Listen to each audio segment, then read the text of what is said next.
I think we're back. I think we're back. A little bit of technical difficulty that happens with streaming stuff. But anyways, I want to show you guys that thing that's a bit ugly that I've been watching a lot of on YouTube. And here it goes. It's this piece of wood right here. Isn't this piece of wood ugly? Like, look at it. It's not the most attractive thing. I mean, I gotta be honest. I really like burning these things. It's one of my favorite things, and that's another point I'll make here in just a little bit. But look at it initially. This is a dead piece of wood, not connected to what it's meant to be connected to, and it just looks ugly. But this is one of the things I've been watching a lot of on YouTube, and I actually want to buy one of these. It's a wood turning lathe. People take these like hideous looking pieces of wood, and they put them on these wood turners, and they take, I think I actually have it over here. Wait a minute, I'll be right back.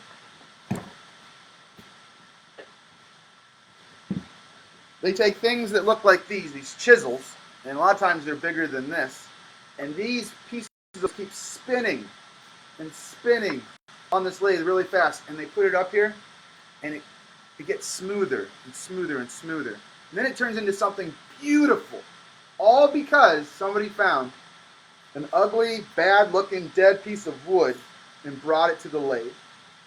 And this is actually one of my favorite thoughts in our faith, is that we could bring the ugly things, the bad things, the dead-looking things in our lives and bring them to God.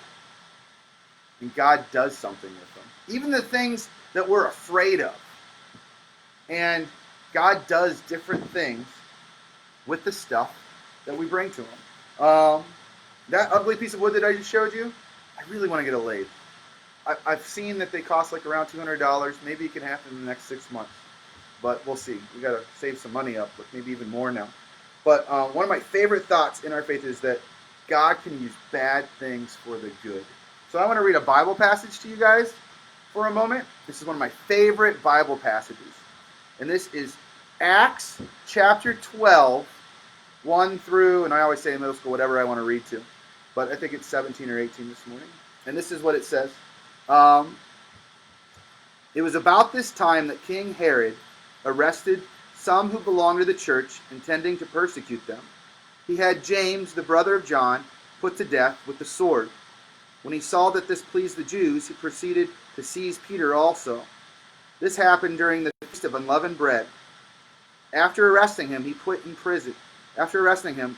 in prison, handing him over to the guard to be guarded by 4 squads of 4 soldiers each. Herod intended to bring him out for public trial after the Passover. So these people, this was during a feast time. They were looking forward to something. And then some bad stuff happened. 2 of their leaders, it's almost like, say like a teacher or a pastor, was taken out of your life, like suddenly. This is what happened to this community. One of their major leaders was taken out of their life suddenly. And one was killed, and another one was put in prison. But pay attention to this. This is what happened next. Because people have a choice when bad things happen. Always a choice. This is what it says. So Peter was kept in prison, but the church was earnestly praying to God for him.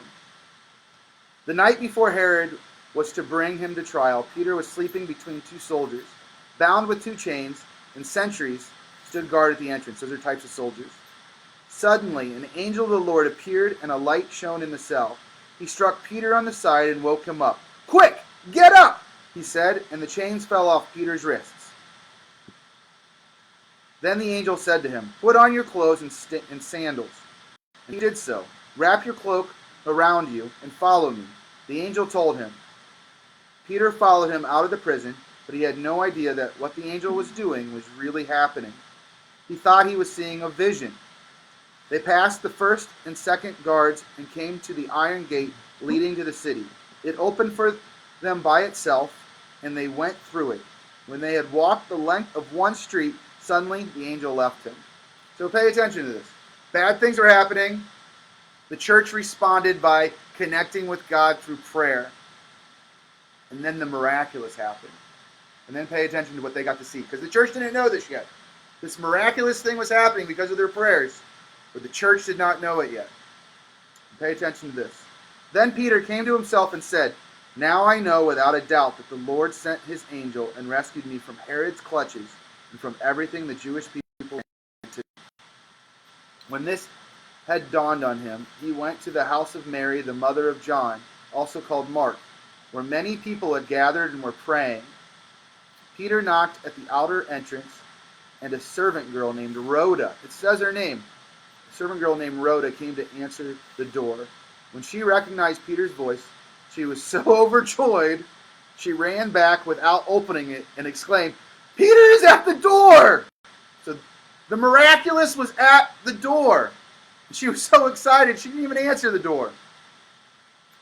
"You're out of your mind," they told her.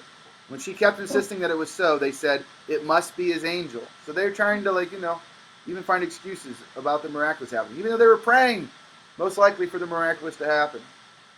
But Peter kept on knocking, and when they opened the door and saw him, they were astonished. Peter made a hand for them to be quiet and described how the Lord had brought him out of prison. "Tell James and the brothers about this," he said, and then he left for another place. So, this is the point of this story that I want to tell you today, is that we all get an opportunity on how we're going to respond to the bad things that go on in our lives. Even when everything's taken away that we're used to that is normal, we still get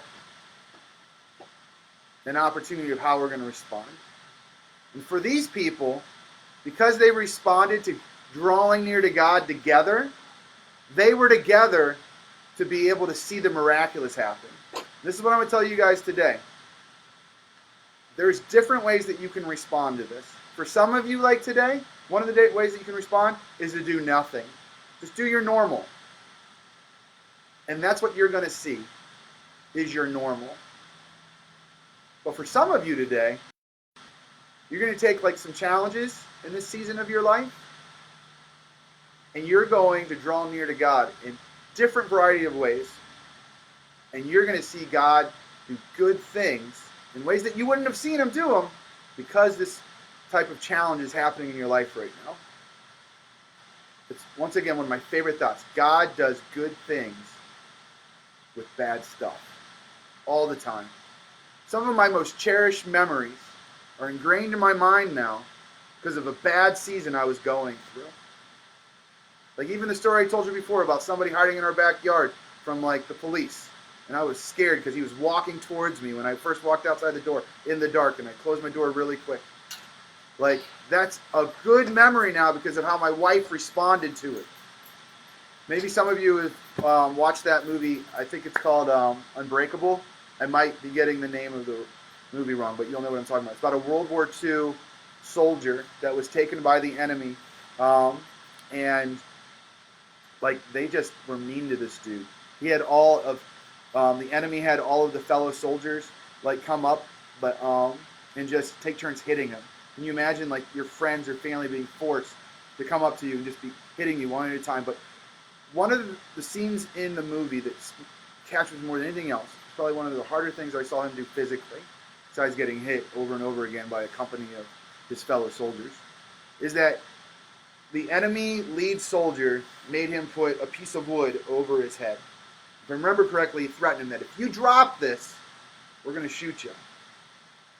So he just kept it there for forever. It might have been over an hour, it might have been longer than that. The enemy soldier started getting afraid because he started seeing power come out of this guy. And the guy just started staring him down. And he wanted other people to shoot him, but he couldn't. He became afraid of the power that was coming out of this guy because of the challenge he was lifting over his head. And for me, that's a memory maker. And I know it was a memory maker for this guy, in his real life. But I want to encourage you, seek after God, how he wants to use this coronavirus in your life right now. Because there's different ways you can do it. One of the ways is I'm doing a Hebrews 10, 23-25 challenge. And it's not I'm doing it, like it's been going on for 2,000 years. And the Willoughbys actually did this for us, like recently. Because you can find ways to still, like, connect with people by staying away 6-10 feet. But Hebrews 10:23-25, and I'll tell you what the Willoughbys did here in a moment. Patrick and Carrie Willoughby, Anna Grace Willoughby, Charlotte Willoughby, you beloved people, you. But anyways, here it goes. Let us hold unswervingly to the hope we profess, for he who promised is faithful. And let us consider how we may spur one another on towards love and good deeds. Let us not give up meeting together as some are in the habit of doing. So finding unique ways of meeting together. But let us encourage one another, and all the more as you see the day approaching. So what are ways to meet with each other when we have these restrictions? And to spur one another on towards love and good deeds. There's a number of things you can do. So the Willoughbys came the other day. They drove to our house. And they went to our front porch. But they didn't come in. And they put a big sign that says, "We love the Crostons," up on our window. And then they left. Like, drive-by encouraging. Like, we could do this. You can drive in your car places. You don't have to go in people's houses or even get very close to them. So they inspired us to go. Oh, my son's going to bring up the sign, actually. Look, isn't that encouraging? If you put something, "We love you," and whoever their name is, and you took it to somebody's house, or even texted it to somebody, or videoed somebody, they'd be so encouraged. But another thing, so this inspired us to go to the Yosts. And we just went to their front yard, our family members, the Yost, Emily's sister and her family. And we did some, Molly called it Corona caroling. So you could stand at people's front yards. Stay 50 feet away. Get a loudspeaker. Put your hands together like this. Like God gave you your hands as a natural loudspeaker. It's amazing. But you could sing to them. Any of the songs you want to sing. But I encourage you. Hebrews 10:23-25 challenge. Find ways to spur one another on towards love and good deeds. Another way that you can respond to this is like what we were talking about in Acts chapter 12. Pray for people.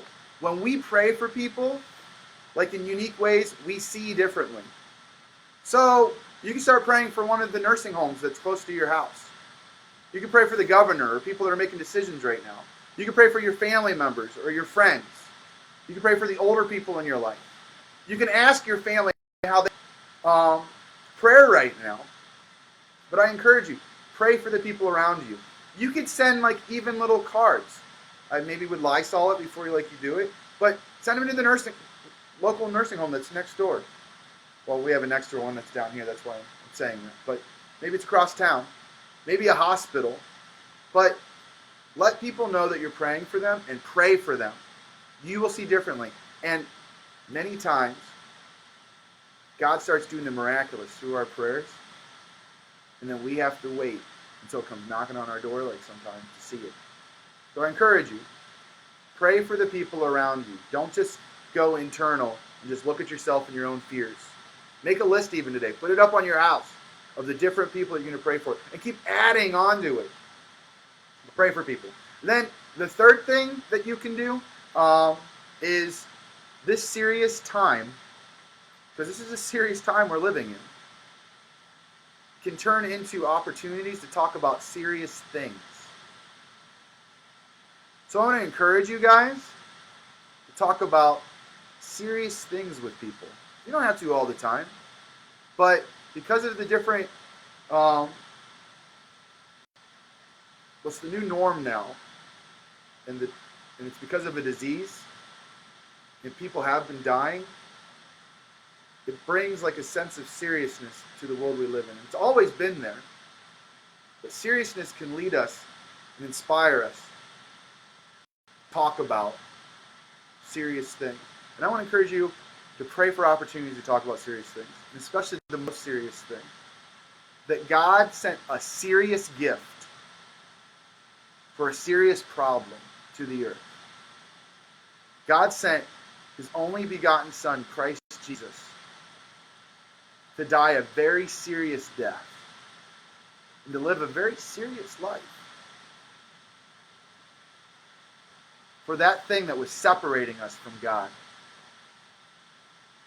And that's our sin, our brokenness. And we can have conversations with people at this time about that in unique and creative ways. And when we share that message that Jesus came to connect with a broken creation, to die a serious death for serious situations, it has the power to bring life. Because Christ crucified and Christ resurrected is the serious gift of life that God has given. This is what I love about our Christian faith. God used suffering to connect with our suffering. He used suffering and our faith in it for salvation. Being saved from sinful, broken times and being saved from an eternity without God. So I encourage you, pray for serious conversation. Sometimes it's what our hearts need the most. Fluff can only feed us for so long. And serious times like this can give us opportunities to talk about serious conversation. So that's what I wanted to say.